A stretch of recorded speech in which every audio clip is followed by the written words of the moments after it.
All right, happy Saturday morning. I don't know when you're gonna watch this, but it's Saturday morning for me, which means no tape guns, no noise, no camera operators, just me and the garage and the camera. So anyway, we're gonna shoot this DSC controller video. This will be the install video, and I apologize, I'm not gonna be able to do like a before and after, driving and then not driving. I want to get all these little parts and pieces on the car, get it corrected. I've always wanted one of these, but I never really knew what it did. I just assumed it would improve the suspension, but what I wanted was a turnkey solution, and that's what I was pretty sure it was. But then as I started to do some research to figure out if my RS box was the correct one, I was confused a bit. So Jeremy set me straight from DSC Sport, and this out of the box is tuned and ready to go. I won't have to do any zeroing of ride height, and then the concept here for me would be better ride quality, better suspension performance overall when you're just driving around on the street. Plus, if we're aggressively driving around a mountain road, and then if I ever do take this thing to the track, which I probably won't, then we'd also have improved drivability there, improved performance from this little box. So the concept here is these guys take specific cars.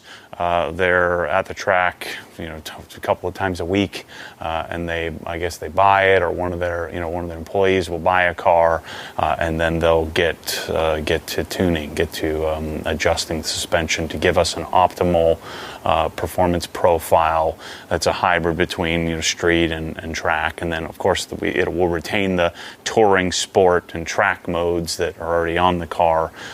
It's just the suspension tuning controller.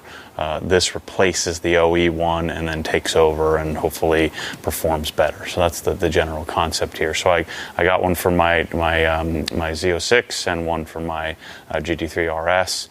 And the main reason why I've always kind of been interested in it, the main reason why I decided to do it, my friend Andy, who just raves about how it performs on his GT3, and I called him the other day and got some clarity around, do I just stick this thing in there? I never really thought about it. Do I just stick the box in the car and I don't do anything, or do I have to go through suspension profiles and adjust things? He said, no, all I've ever done is just stuck it in, and it does change performance of the suspension. So for $1,200, on a $100 and whatever $1,000 car, seems like a pretty reasonable price for some performance increase. And certainly, if I was a track junkie, it would be a huge advantage. But you can also get in and tune it manually if you want. So let's take a wheel off. We got to get in the fender well, pull the fender liner back. That's where I think the controller is on this. I watched the DSC install videos, and this should be, knock on something, knock on wood, this should be a pretty simple process. So let's find out. All right, let's get the wheel off. I promised myself when I finally put the wheels on this that I wouldn't take it off too many times. Well, so much for that. I should hit up my boys at Voss and see if we can get, I need to get a new set of these. I've taken them off and on too many times, and they're starting to look a little beat up. Yeah, the only problem with using the 5D is I don't have a front monitor. I end up chopping my head off half the time, but I do like the accuracy of it. So what I should do is just build a 5D rig. It's amazing look at how low that is. The car's not low, but yet there are parts of it that are extremely low. And yeah, there's not really any need for any kind of stud extenders or anything like that on this, because I'm lifting from an advantageous position. So there's a little 7mm down here. I'm going to put some gloves on because this area is so dirty. I finally come around to the idea of using gloves. It keeps me from having to wash my hands 37 times every time I need to touch the camera and move it around. All right, let's get a 7mm. I only know this because I've had this off 3 times already. I'm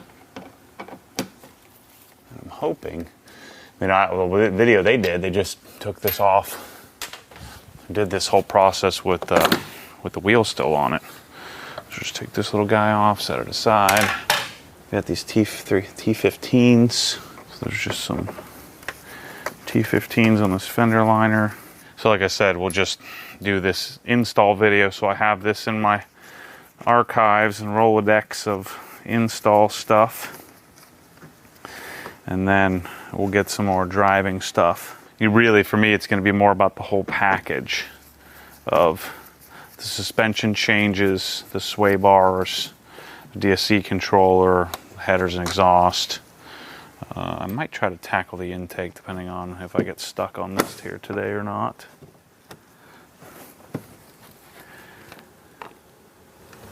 Shoot, it might be easier to pop this out too. Just look in there. Turn this out of the way. Kind of like to pop this out. I mean, I can reach my hand back in here, but then I can't show you what's doing. Already had half the other stuff on this car taken apart. We used this a bunch the other day, so it might have to charge it.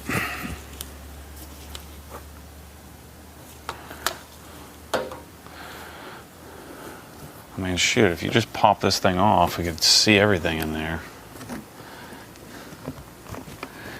Maybe I'll break it and have to get a new one. Carbon fiber. I'm gonna just go back to my handy dandy tool anyway, the aircraft tool. I don't like doing that. I think these will probably work best. Again, I could pull this out easily, but I'd rather take this off. I think I'll be able to get you a better view of what we're doing back here, and ultimately it'll probably make it easier for me too. Okay, so there's three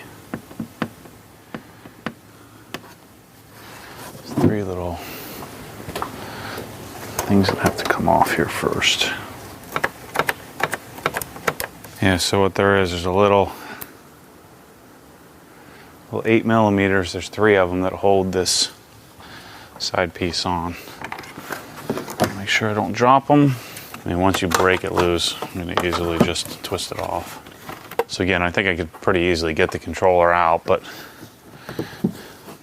take me an extra 2 minutes to take this off, and I'll be able to better see what I'm doing in here as well. Make sure I get it put back in the right spot, but just by taking this off. Make sure you don't drop these screws, these bolts. Okay, so now this will lift out and come out.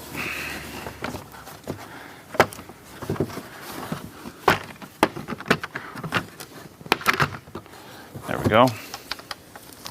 So just take that off. You can see the controller right here. And so first thing to do is to pop this off. Pop that off, and then there's a 10 mil right here. And this whole bracket comes out. Yeah, I mean, so again, you could reach up in the fender well and do it that way. And I wouldn't be able to show you what the heck I'm doing here.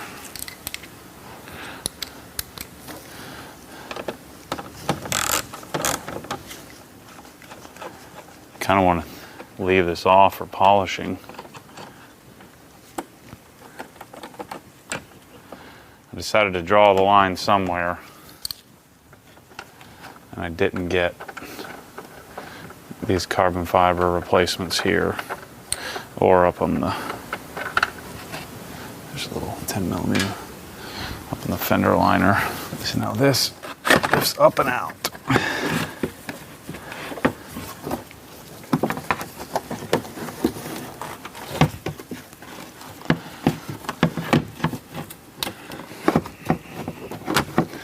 Big old mess of wires here to try to get this past. Looks like it'll be easier to get it in than out, but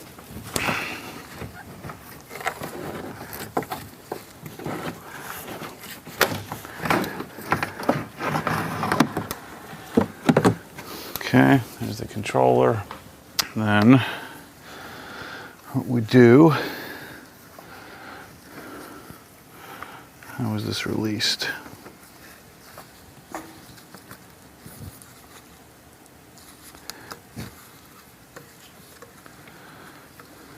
There we go. So you push, it says unlock, push this and it should pull, these type of fittings pull themselves out. Yeah. pull it out straight so we don't break any pins or anything. Okay. So you can see these two little clips that clip onto these holes up here and hold the thing in place. So now I need to pull out the factory controller like that so we can pop the new one in.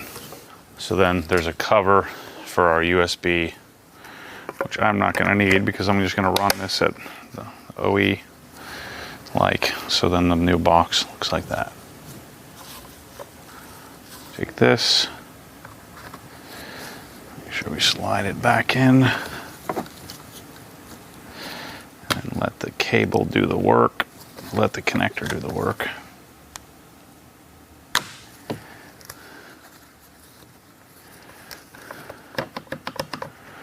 Okay, that's all good.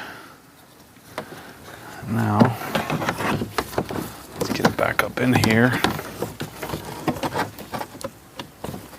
Yeah, make sure that got a good, oh shoot, that was not, definitely not on.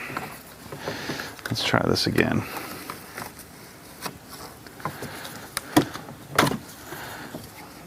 I think this white thing has a tendency to back out.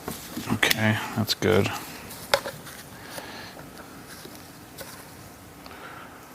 Be careful we don't damage any of the pins.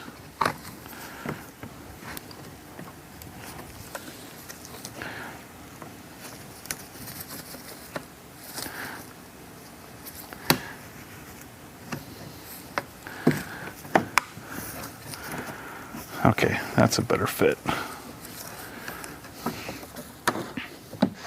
I should slide it back in.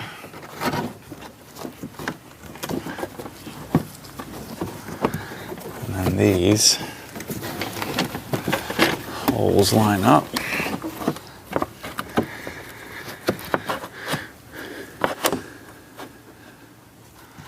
That, so it clipped in. I see, I had to pop. There's another zip tie that I popped loose. It holds this bundle in place. That I broke. Nope, that's not going to work anymore. We'll figure something out in a minute. So let's put our 10 mil back in. It's back in place to hold this.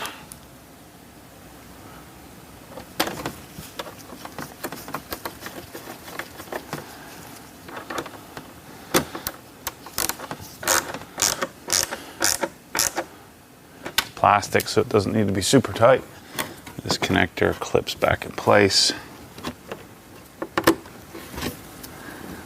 It just has to stay tied up. Let's see, any other tabs? So let me kind of help you see here. So this has to go in. There are two little tabs. There's one that clips in and a tab that holds it in place, and then you're not going to be able to see it, but down to the side here there's a little zip tie. So if you pull it out, what happened is that zip tie broke, and so I put my own zip tie back in place. So we're good to put it back together. So theoretically, not too bad until I turn it on and it doesn't work. So I'm going to put this back in place. So this, see these little tabs, 2, 3, 4, and then these 3 screws all slide into place. So you just snap the tabs in.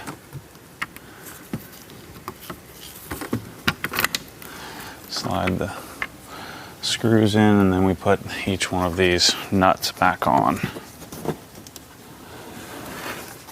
Yeah, I'm glad I took that off. That did make it quite a bit easier to access and see what I was doing. It only took a minute or two to do. Now that you've seen this video, you ought to easily be able to replicate it. Just take these 3 nuts off, and it took me a minute to figure that out. Just whatever you do, don't drop them, they'll disappear into the body somewhere. Well, my hand is there, I might as well tighten it down. These don't need to be super tight. One half turn and you're good to go.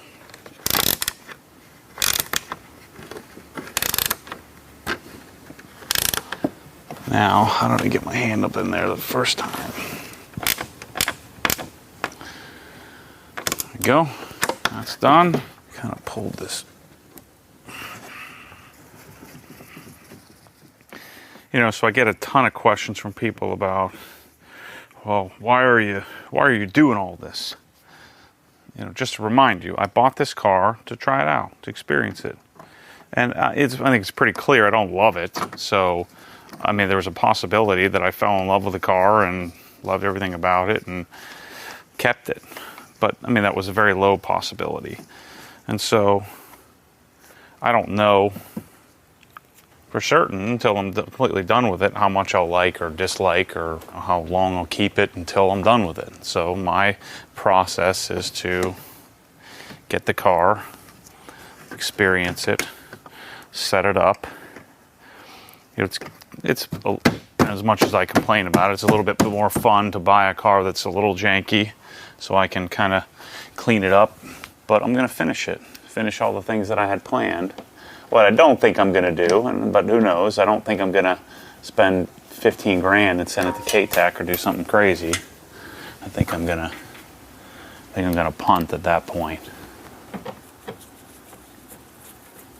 But doing stuff like this, that's what I like to do. Try to improve the car. Sometimes things improve, sometimes they don't. But generally speaking, for me, you're doing things like the drop spindles and figuring out how that all works and modifying, fixing things like fixing the brakes. That's just what that's what I like to do. I like to do that more than I like driving it. And I'm not afraid to admit that.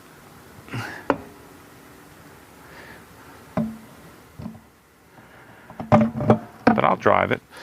I just don't do driving videos, and not a lot of them anyway. Leave that to the thousands of other channels that do that, and I'll do my thing. How's that sound? But this is a car that's, you know, worthy. It's very popular, and it's worthy of, I think, this kind of discovery. My brand of discovery, and I know many of you can relate to that style. My style is very similar to a lot of other people's. Actually, let me rephrase that. Not a lot of other people, but a lot of you that watch the stuff that I do. Maybe we should do the intake today. I don't think doing an intake on this car is particularly hard. The intake I got is so janky, though. I almost don't want to put it in.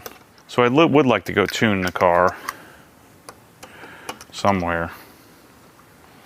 That dude on YouTube, what is it, Faster Proms? Everybody tells me to go there, go to Faster Proms. And well, he doesn't answer his phone or send an email. I guarantee you I'm busier than him, and I respond to everything. So that's a very telling, generally very telling of how an experience would go if I were to go have it tuned. So I'll probably go somewhere else. Which is fine. I don't think these things are particularly complicated, being as it is just a big V8. Very simple engine. All right, so let's put it on the ground, torque it down. This lift is so good. I love this thing. You go up an inch or two, let the safety latches blow. Set the car on the ground. You go down one and then down two. These do 100 foot-pounds. I'm gonna check the other side too. I don't know about you, but I tend to get paranoid about my lugs not being tight. The heck. Oh.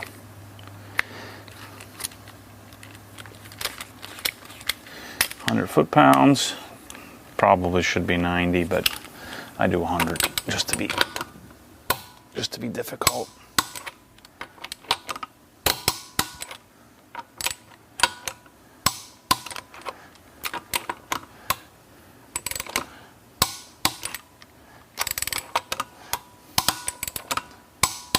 talking about Vossen about doing some